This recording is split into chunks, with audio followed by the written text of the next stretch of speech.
Boker Tov. This week in the Parasha of Teitze, there are a number of very fundamental mitzvot having to do not necessarily with civil laws, which we dealt with last week about war, etc. But a lot of these are, and again, they're not necessarily ritual laws about prayer.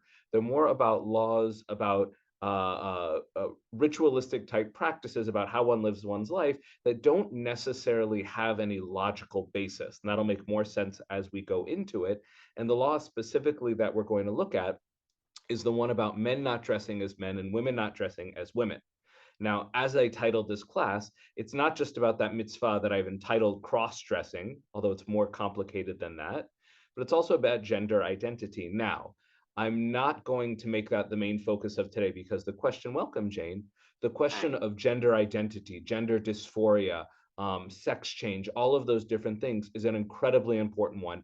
And there are actually conversations that are slowly becoming more common within Jewish texts, and rabbis are facing it, but it's very new, it's very fresh, and it's a much bigger topic than I think we can handle here, except to say that it's something that must be discussed. There is a sensitive, loving way for it to be approached. And the reality is, we'll see a hint of in this class, while it does pose challenges, the reality of people who are born where their body may not match their gender, while that's a reality that does cause challenges to the classical way that the Jewish world has functioned for thousands of years, there is potentially some room for flexibility. And what rabbis, including myself and others far wiser than I am, are trying to figure out is how to balance an observant lifestyle with the reality that not every person fits into a perfectly binary meaning it's just like one or zero,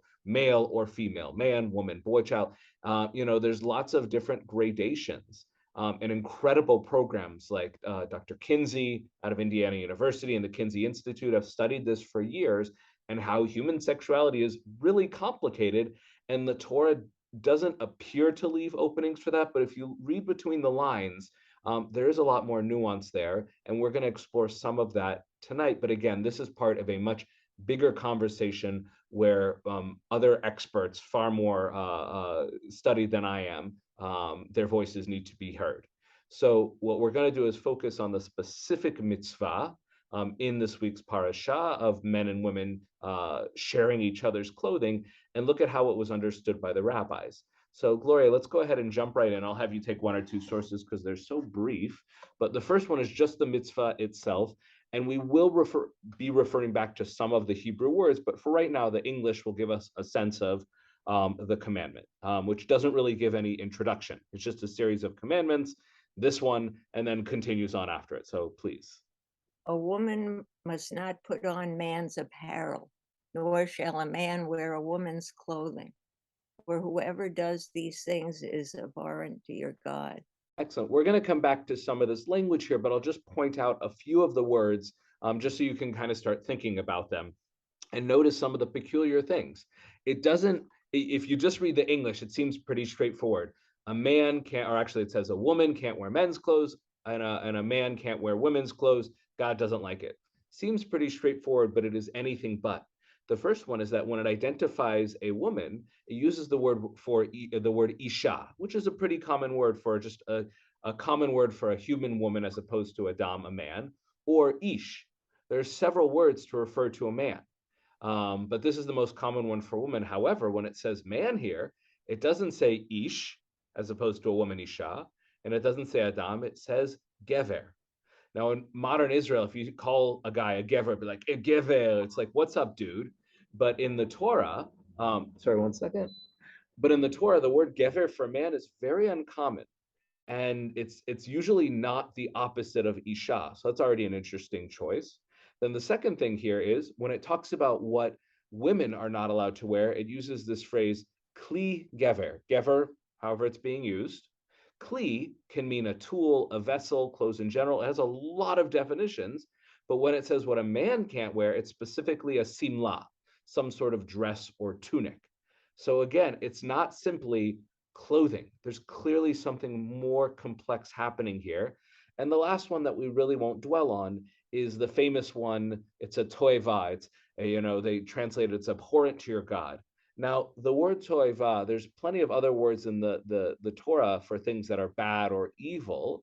So translating this as something which is evil and disgusting, uh, it's hard to say that it's simply that. The best contextual understanding of why God doesn't want this, not that we can understand God's will, is that a toiva is simply something that God does not want his Israelite people to do, meaning potentially that when others do it who are not in the land of Israel, that it may not be as bad. Now, there's different opinions on that, but again, the word toiva can refer to all kinds of things that are totally fine, like shatnez, like mixing wool and linen together. How is that disgusting? How there's nothing wrong with a non-Jew doing that, but it's an abomination to God. So it's not as simple as saying this is something disgusting and horrific. It's simply something that God does not want among his camp of Israel. So before we actually move on, are there any questions just on that single verse? Wait, yeah, I have some Yeah, questions. Jane, please. So Gever, I don't, and I've heard Gever used, but mostly Geveret, which is Mrs. basically. Yeah, And then Toava, usually that's also with homosexuality in Vayikra, I guess, isn't it? correct. So again, the assumption is that when it's that word, it means something abhorrent and disgusting, absolutely the worst thing in the world. And by homosexuality, unfortunately, that's become socially generally, not all people, obviously, but many accept it that that is a true evil that all mankind has to wipe out. But it also uses it by things that nobody has a problem with, things about kashrut, et cetera, like that. Non-Jews have no problem eating, shellfish and bottom feeders, and nobody thinks that they're abhorrent or disgusting for it. So again, it's hard to say that this word is the simple definition of just bad and evil. From context, it seems like it is things which are not explained, but for some reason, God does not want his Israelites, his children, to do these acts. And some of them make sense, and some of them might actually be connected, as we'll see in some of the sources below. I believe if not, I'll mention it myself.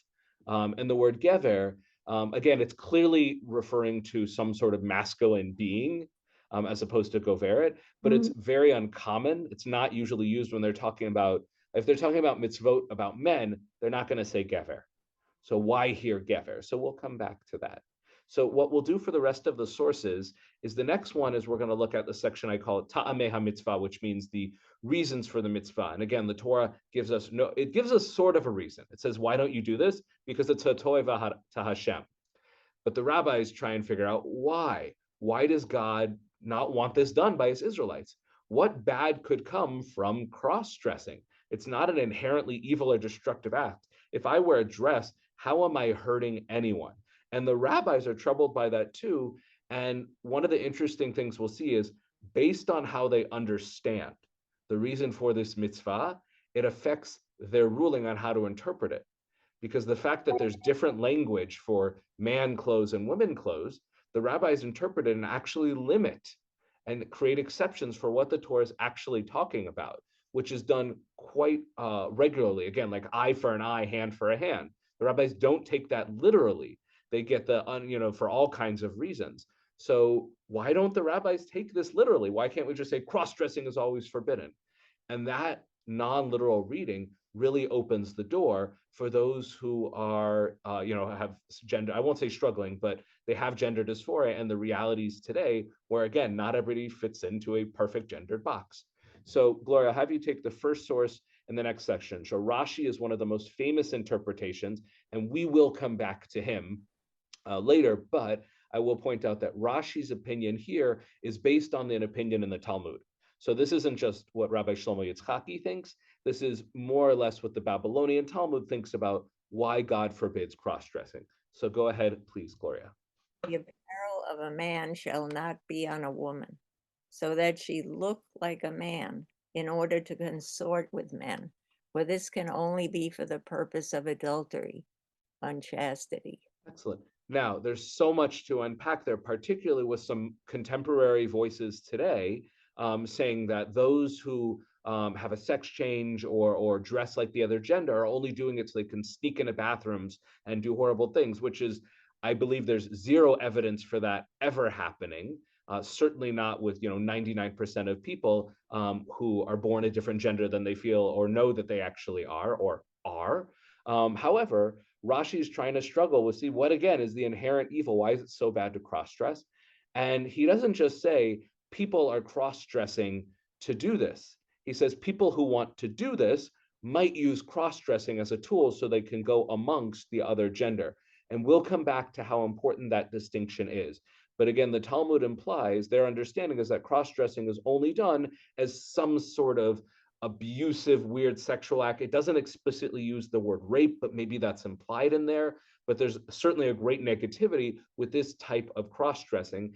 And it maybe there was a reality of that historically, maybe it was done at some point, or it really just was never done. And they simply, and nobody cross-dressed, or was so rare that nobody really knew what the problem with it is. They looked around, they said, nobody cross-dresses, so why would anybody cross-dress? Again, cross-dressing today has a very specific tool for people to be able to express their inner identities.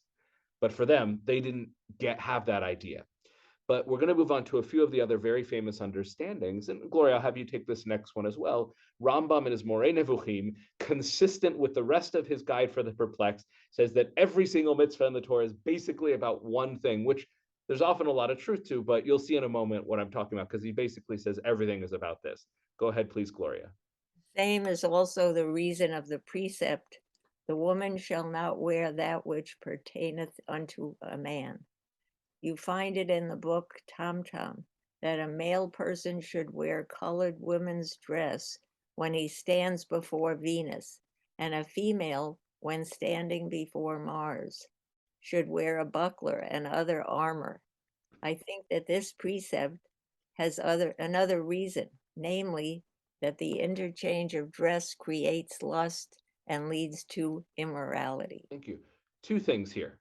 He actually, the last thing he says is consistent with Rashi and others have said, is that this kind of cross-dressing will lead to some sort of inappropriate sexual behavior. However, the main thing he's proposing here, and I'm not sure what this book is, I didn't have a chance to look it up, but Tom Tom, it looks like Tum Tum, I'm not sure, but he says that men would wear women's dresses and women would wear armor of men. We'll come back to that distinction because he's already introducing another distinction. Why would they dress up? To commit idolatry, to worship other gods, Venus, Mars, etc., like that. So this kind of cross-dressing, his understanding, and from sources that he was familiar with, was used as a form of idolatrous worship.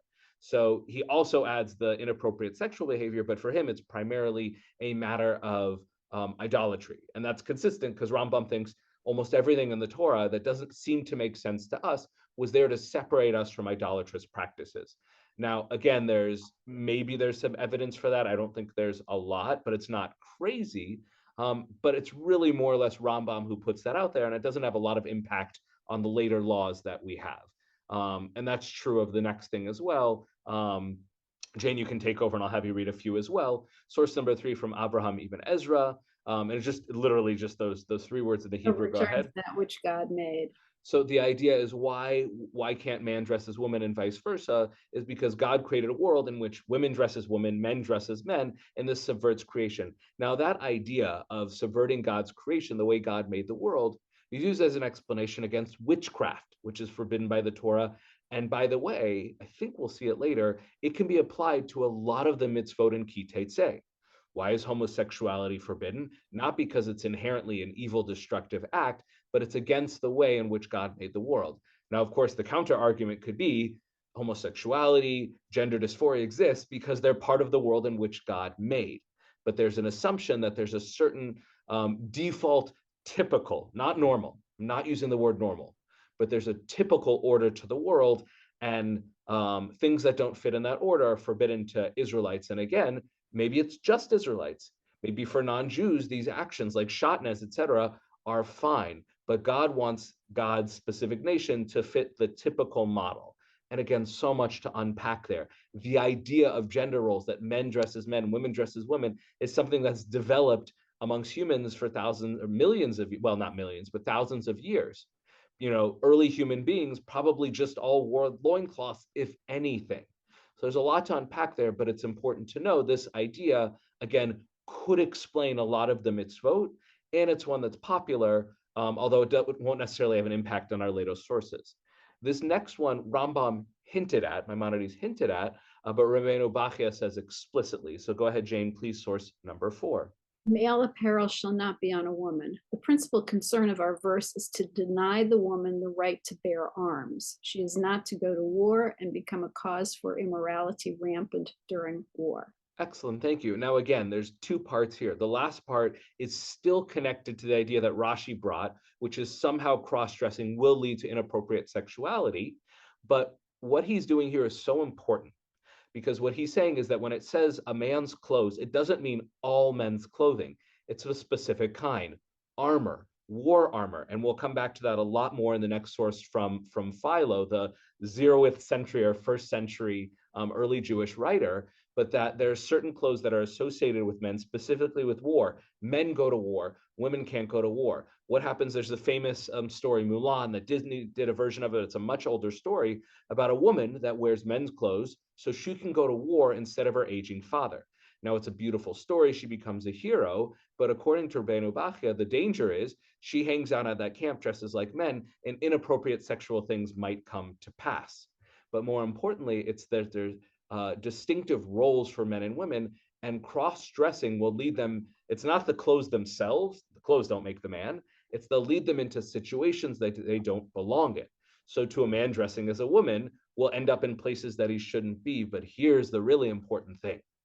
The Torah is not talking about all clothes that men wear. It's specifically men's clothes that are associated with war. And maybe that's true of women's clothes. The fact that it uses simla, dress, maybe it's only specific types of women's clothes, maybe a tunic. So if someone is cross-dressing today, a man wearing women's clothing, and he's wearing women's slacks and a woman's blouse and a woman's high heel. I saw someone like that recently when I was walking around Chicago. Maybe that's not what the Torah is talking about. Now, that obviously is getting really into the weeds in this, but that's very important that, again, so far the rabbis have not really taken things so literally, and they've made lots of distinctions in the mitzvah of the Torah instead of just saying cross-dressing is always forbidden.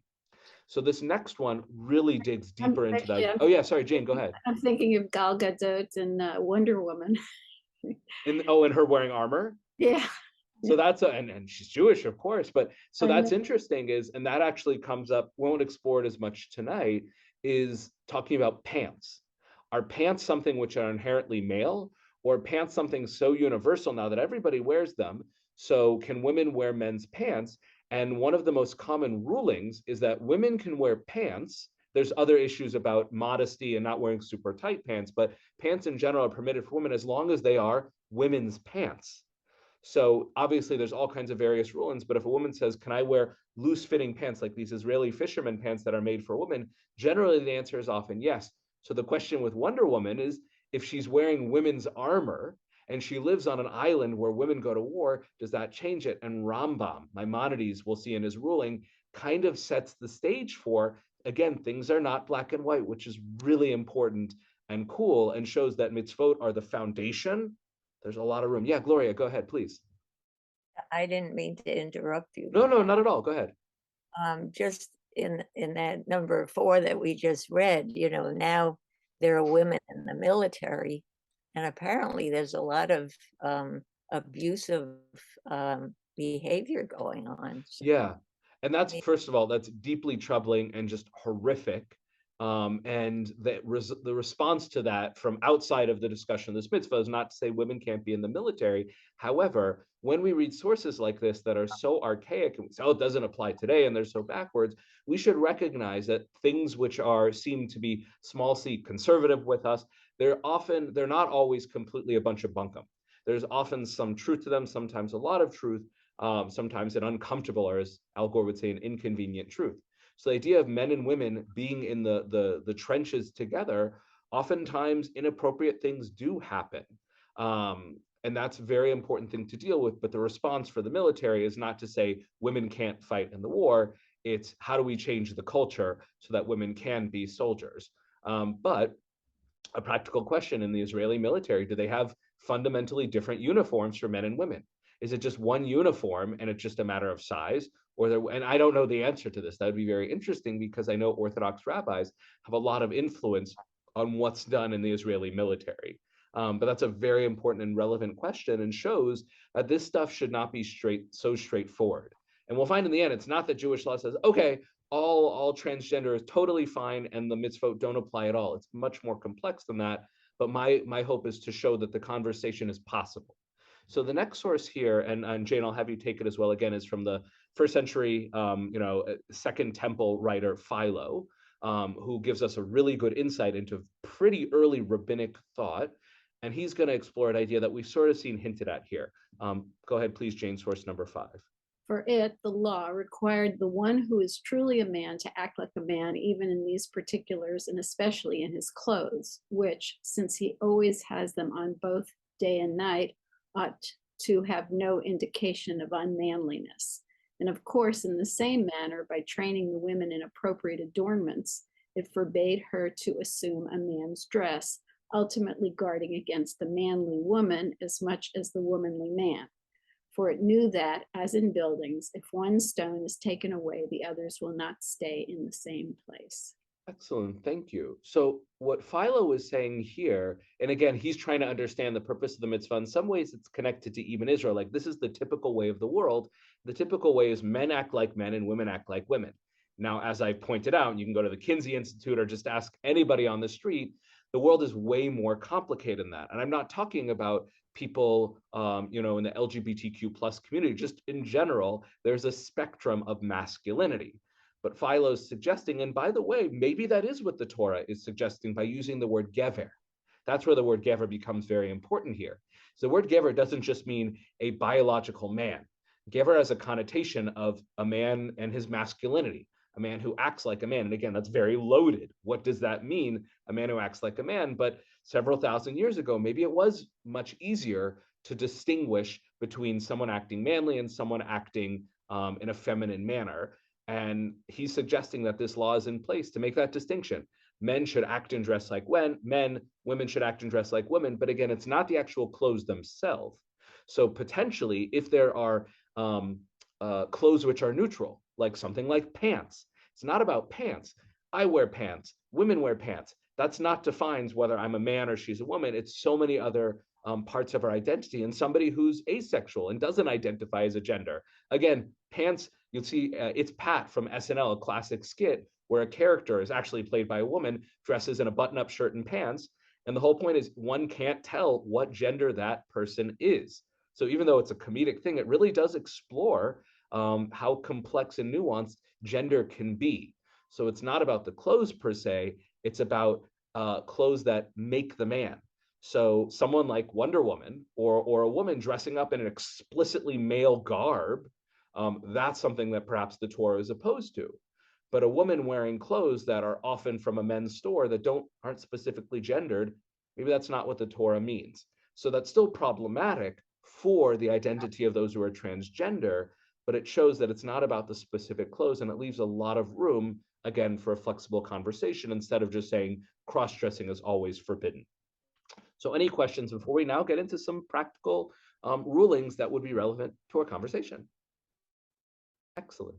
So Gloria, this first source, we actually come back to Rashi. So Rashi had 3 comments on our initial verse. The second one, which is important, I just skipped over, but his third one is extremely important. So go ahead, please, Gloria, source number 1. For all that do so are an abomination unto the Lord thy God. This implies that the Torah forbids only the wearing of a garb that leads to abomination, unchastity. Excellent. Now, this one might seem like a knockout punch to say, fine. So any cross-dressing that's not specifically for inappropriate sexual behavior, that doesn't lead to adultery, which is what many understand him to be talking about, should be fine. And it could be taken that way. The reason it's not so easy to say that is because if somebody is born as a biological male, but he is or she identifies as a woman and knows that she is a woman and dresses in women's clothes, and then sleeps with men because she is a woman, that might be seen as homosexuality, or kind of is. So the question is, does Rashi's thing apply? This person who was born biologically a man, isn't going out there dressing as a woman to do inappropriate things, but technically it's allowing him or her to do so. So this isn't necessarily a knockout punch, but it's a very strong source to say that cross-dressing is not inherently bad. It depends on one why is doing it. And we'll see that come out in some of the sources in an important way. And it really does open the door, not wide open, not very explicitly, but opens the door to a conversation about those who have gender dysphoria to not dress in the typical way that's expected of them, and to not necessarily be breaking the Torah. Because again, a huge part of this conversation is people who identify as observant Jews, but are also in the LGBTQ plus community and want to find a balance there. And it's the responsibility of every Jew, rabbi or not, to help them strike that balance. So the next source here is Rambam and his Mishnah Torah, and he captures something so important. And this idea applies not just to cross-dressing, but in general to the way that women dress, that men dress, to so many things about appropriate dress that in 2022, certain communities take for granted that we've been dressing the same way for 2,000 years, and how dare you ever change that? Put your black hat on, wear your bulletproof stockings. If you don't get that reference, go to Israel and go to Mea Sha'arim and look at the women. Well, don't look at the women's stocking because that's inappropriate. But if you see a pair of women's stockings and you fire a bullet, it'll bounce off. Don't actually do that. But that's kind of the joke about it is, and that's, no one can dress any way different from that. And that's the way it's always been. So Gloria, I'll have you take this, please. And again, he also is reflecting here some of the conversations we've had about the distinction between kli, a man's, what a man has, and simla, a woman's dress. So it's armor versus clothes. So go ahead, please, Gloria. A woman shall not adorn herself with a man's adornment, such as a mitre or a helmet or a coat of armor and the like, or cut the hair of her head man fashion. Neither shall a man adorn himself with the adornments of a woman, for instance, to wear loud colored garments or golden ornaments in a territory where such clothes are not in style for men to wear, or where such ornaments are not put on by any save women, all depending on the custom of the land. A man who adorned himself with women's ornaments, or a woman who adorned herself with man's ornaments, are stripped or striped. Right, meaning given lashes for breaking at least a rabbinic understanding of a commandment, or potentially the Torah level of it, please. One who picks white hairs from his head or beard after he had picked the first hair thereof is guilty and is striped, because he adorned himself with women's ornaments. Likewise, if he dyed his hair black after he had dyed the first white hair, he is guilty and is striped. Thank you. So I'll just say a quick word about that latter half there, is the rabbinic expansion of this mitzvah. Again, kind of similar to Philo's understanding, is that there are typical male and, pardon me, sorry, typical male, thank you, and female actions. It's not just about dress, it's anything about one's physical appearance or adornment, and we separate that. So women primp and everything like that. So there's a lot of potential misogyny here, but again, it's not so explicitly wrong per se. Typically, women historically have been ones who have taken more care of their, of shaving and makeups and things like that. And that's been going on for well over 1,000 years, all the way back to the Mishnah and the Talmud. So those are things that typically women do. And because they're typically associated with women, men can't do it, and vice versa.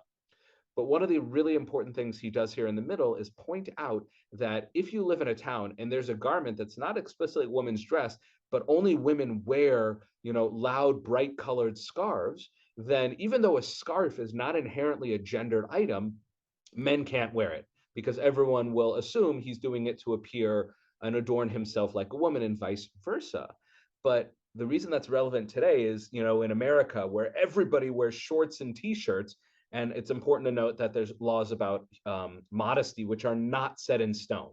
But, wearing inappropriate short shorts, generally not okay. But reasonable shorts, reasonable t-shirt are not necessarily inappropriate. So if a person born biologically as a man wears a t-shirt and shorts that are technically women's clothing, but they're really just, anybody could wear them, that's a lot less problematic. And particularly where if I go to online to buy like a sweatshirt, they often say unisex, or shoes that I buy. They often say they're not specifically for either gender. Watches say it all the time. There are watches that have a feminine aspect about them, typically smaller, because women are often physically smaller, but there are plenty of clothes that people can wear that are not specifically gendered. And a lot of it is based, as Rambam says, on society. So if you live in Mea Sha'arim, where women wear skirts, men wear pants and hats, then it's more limited what someone in this situation could do. But if you live outside of there, where what people wear, they wear loose baggy pants, they wear button-up shirts, men and women, then there's a lot more flexibility for what breaks the mitzvah. Now, there's a bigger conversation here about societal, and again, norms is not the right word, but it's the appropriate phrase, societal norms, how men and women should dress, how LGBTQ plus fits in there. But in terms of the actual mitzvah, there's a lot more flexibility today for people who are transgender to not be bound, to be able to dress to clothes that fit them without going against the mitzvah from the Torah. And one of the most famous examples we see of that is on Purim, where people cross-dress. And it's quite explicit. Men wear clothes to look exactly like a famous woman, Esther, and women often, do the opposite. It couldn't be more explicit that they are breaking that. Now, again, they don't really talk about women wearing soldier gear. But if it applies to one, meaning men wearing a woman's explicit dress, it would apply in general to the other. So there's a number of rabbis who write about it. One of the most famous is this 15th century Italian rabbi, Rabbi Yehuda Mintz. Jane, if you would take that, please. And again, it's just fun to read how the rabbi with gritted teeth says it's fine. You'll see what I mean in a moment. It was seen by the great and pious people whom I was raised with, who saw their sons, daughters, grooms, and brides wearing masks and cross-dressed. Heaven forbid if they violated a prohibition. Heaven forbid they would keep quiet and not protest. But they must have been based on evidence to completely permit this. Excellent, thank you. So we talked a lot about this is rabbis, and again, it's often a Sephardi Ashkenazi divide, but not always. Typically, Sephardim say, this is forbidden, stop doing it, you're all bad. And Ashkenazim say, look, I don't like it. I can't find a source for it, but if people are doing it, it must be okay. And I'll bend over backwards and do gymnastics to permit it because I don't want to. There's actually a concept in the Talmud that it's better for people to sin out of ignorance, which is not actually what he's saying here, but that general idea that if everybody's doing it, you got to find some way to make it okay, because the reality is with custom is it's really hard to change the minds of thousands and thousands of people who are spread all over the world.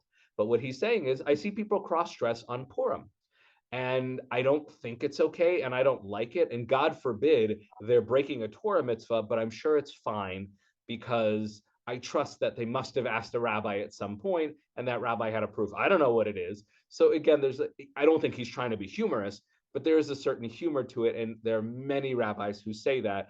I think it's crazy and horrible, but they probably know what they're doing, because why would they do it otherwise?